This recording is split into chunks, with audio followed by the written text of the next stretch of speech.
আজকে তেলাপিয়া মাছ দিয়ে ফুলকপি দিয়ে আলু দিয়ে রান্না হবে।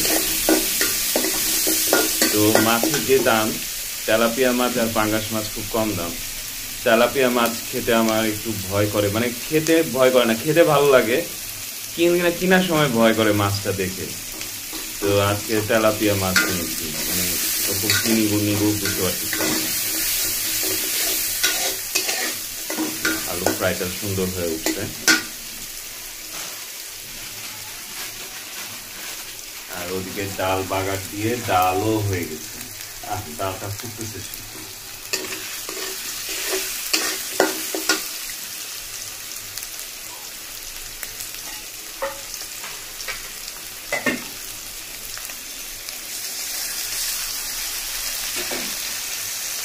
অবশেষে ঝোলালা তরকারি হবে আজকে। মানে মাংস তো রান্না করতে যে আর ঝোল হলো না, এখন হচ্ছে মাছ ঝোল করে রান্না করা হবে।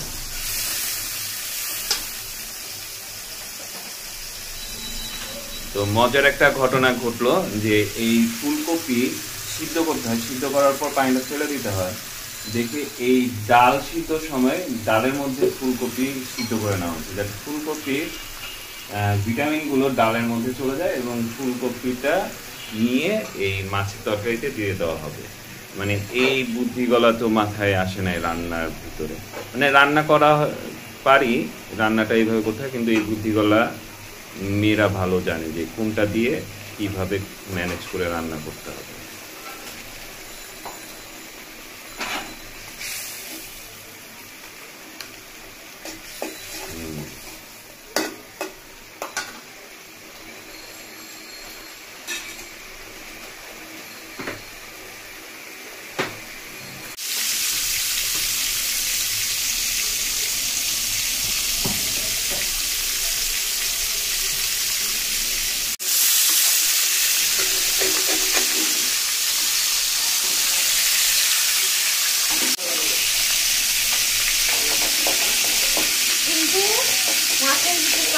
তেলাপিয়া মাছ এইসব মাছ আছে দেখবেন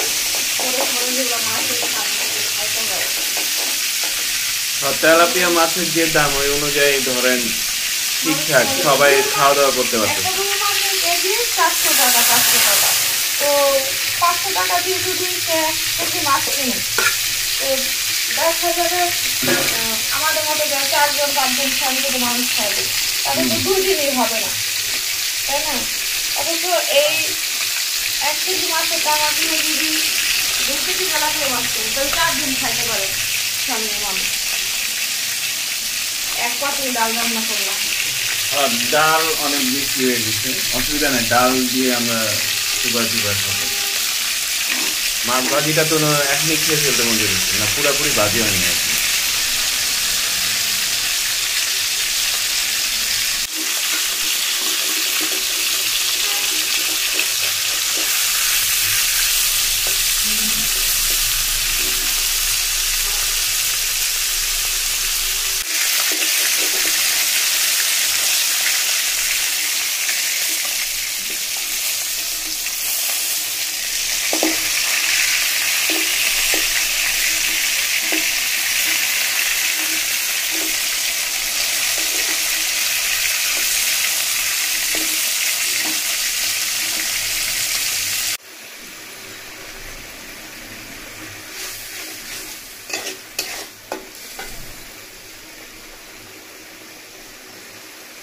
এটা কষানো হয়ে যাচ্ছে, আর শুকনা করে না, একটু ঝোল রাখি।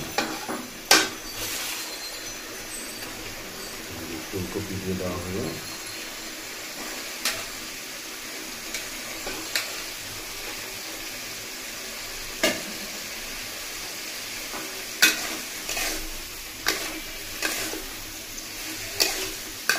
মাছ কখন দিবেন?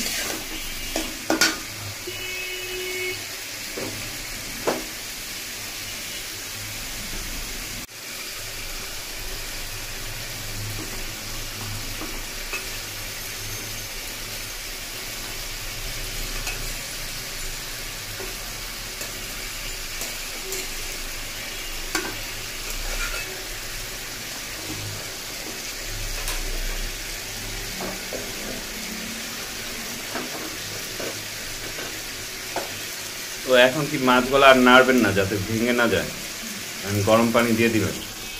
ও এখন তরকারি এইভাবে হয়ে যাবে।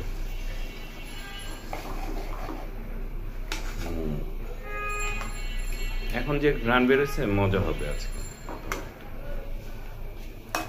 তো আজকে রান্না এই পর্যন্তই, ফাইনাল কপি আর না দেখালেও চলবে, এমনি দেখেই পেট ভরে গেছে আর কি। টাটা।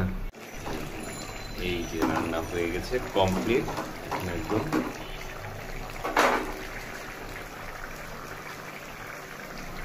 সেরকম টেস্ট হয়েছে।